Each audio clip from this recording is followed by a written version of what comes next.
I think I want to check out some new worlds today.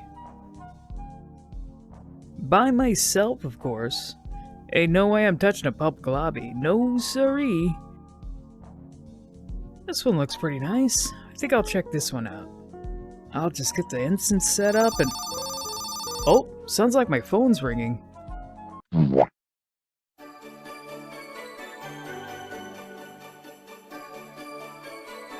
Oh hey, this is pretty nice.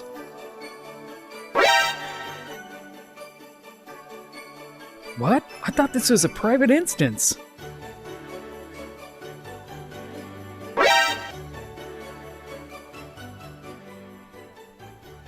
Oh god. I need to get out of here before the randos see me.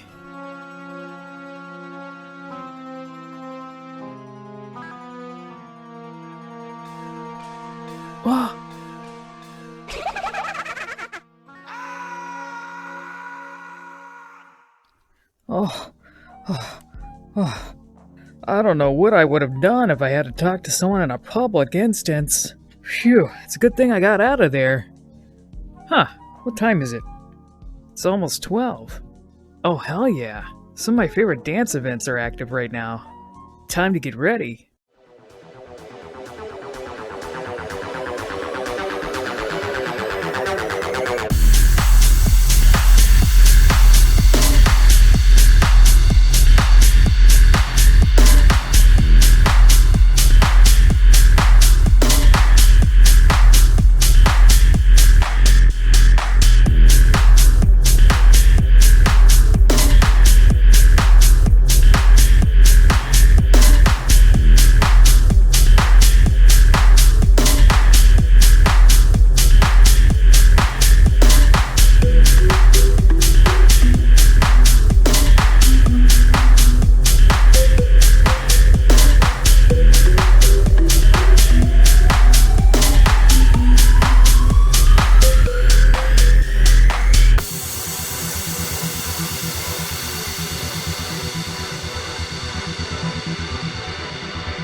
Hey. Wanna go to the Great Pug? Oh,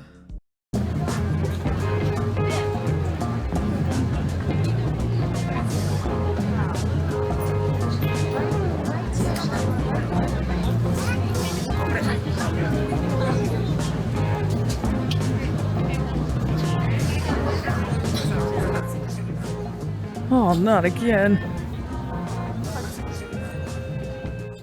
I am Agent-RedJackal, and I've been using VRChat for about 5 years now, and want to say I'm getting close to 4,400 hours in VRChat, and despite that, I am still shy in public instances with random people that I don't know.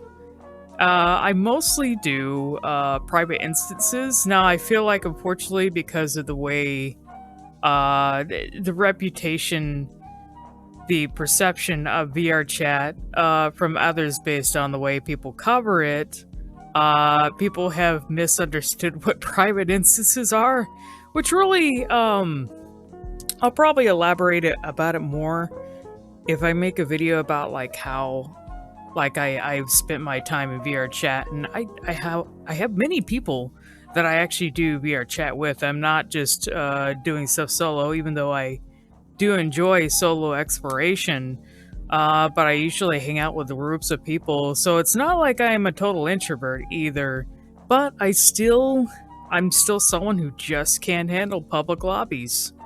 But private, you know, if you tell people you're mostly a private user, or you do things in mostly private instances, thanks to certain types of coverage videos on YouTube or wherever else, people get the impression that private instances or private VRChat users are usually doing the hanky-panky. That's all they ever do.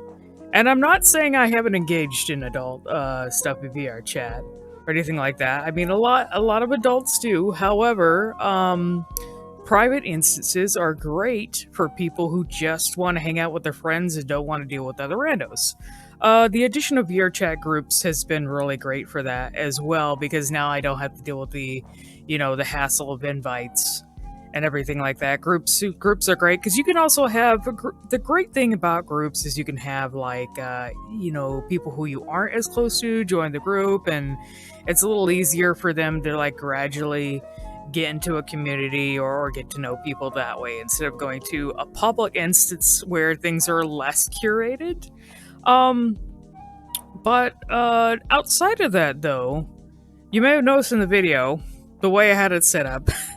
Obviously, I have an issue. I still am quite shy and anxiety-ridden in public instances, even if there's just a few people.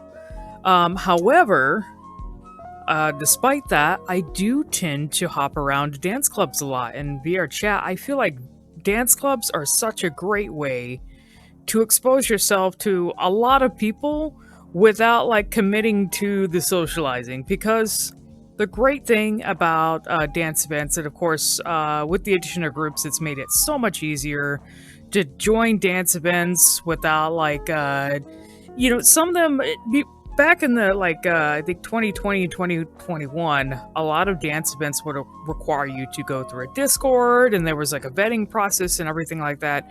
People can still do that through groups, of course, and just kind of by observing and moderating others that are in an instance, that are in like a group instance. But with groups now, it's just way easier to. There's actually like a website, like a timeline that has all the dance events now, so you can check that and then see what's going on. And then usually they'll have like a VRChat group linked, and you just join that. They let you join it, and you follow the rules. And some of them might require a bit of a vetting thing, but it's just way easier now. But dance events, some of those dance clubs, I've been to a number of dance clubs at this point.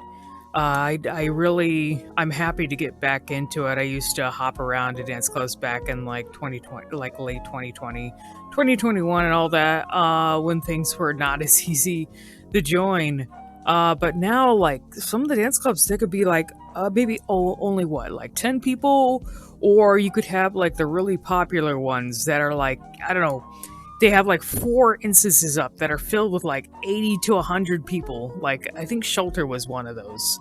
But yeah, they're basically like, some of them are like being in a tin can. And you gotta wonder, like, how can someone that can't handle a few people wander around in a public instance, how can someone tolerate being squished in between like hundreds of people in a dance club and be fine with that? Well, that's the thing that I mentioned before, is that you don't have to commit to socializing when you're in a dance club, because most people, when you go into a dance club, most people are focused on the music. Now, a big thing I noticed in a lot of dance clubs is you only have, it's just something I find funny.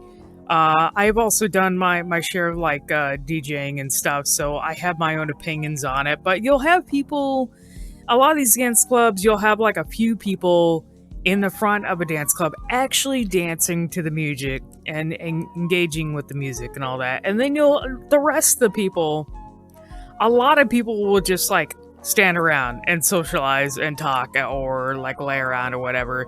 The majority of people are using it to socialize. However, despite that,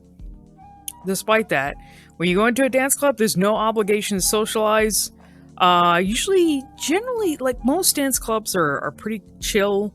A lot of people just stick to their own friend groups. I've only encountered like very rarely someone intruding on someone else's space. It's a very rare thing that it happens, but in most groups that I've been in, people are just focused on the music and just vibing, and they'll hang out in their own little friend groups and talk with their friends. But if you're coming by yourself, it's perfectly fine too. Yeah, I haven't really been bothered much. Like I haven't really been bothered much. Once in a blue moon, someone might come up to me, or I might like come up to somebody else, and based on if it's a discussion related to the dance event or music. But otherwise, like, I've been confident enough to go to these dance events with tons of people and just go there to dance and vibe with the music, and it's no problem at all. Like, I feel great. It makes me feel great, and I honestly, like, if you're someone who still has anxieties with a more public atmosphere in VRChat, I really recommend checking out the dance or the music scene. There's a lot of other groups too. There's so many communities and groups in VRChat that, like, say if you don't do dancing or music, maybe there's games, or I don't know, exercise. There's like exercising groups. God, there's like, I don't know. There's groups for everything. Just think of something that can be emulated in VR, and there's probably a group in it, like, for your particular interest. And I think those are a really good way to get to know people too and make friends, instead of just going to public lobbies and running in randos and dealing with that chaos. Because with groups, at least, especially if it's like focused on a particular hobby, when people are in like a group instance and like during an event, most people are focused on that event. Just like with the dance clubs, people are focused on the music compared to anything else. So, like I said, highly recommend it.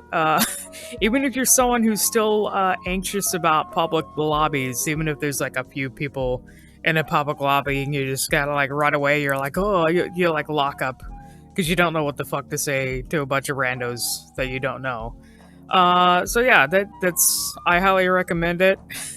Hop some clubs, have some fun, and maybe someday I will chance public lobbies someday. Maybe maybe when I become a 9,000 hour VRChat user. I don't know.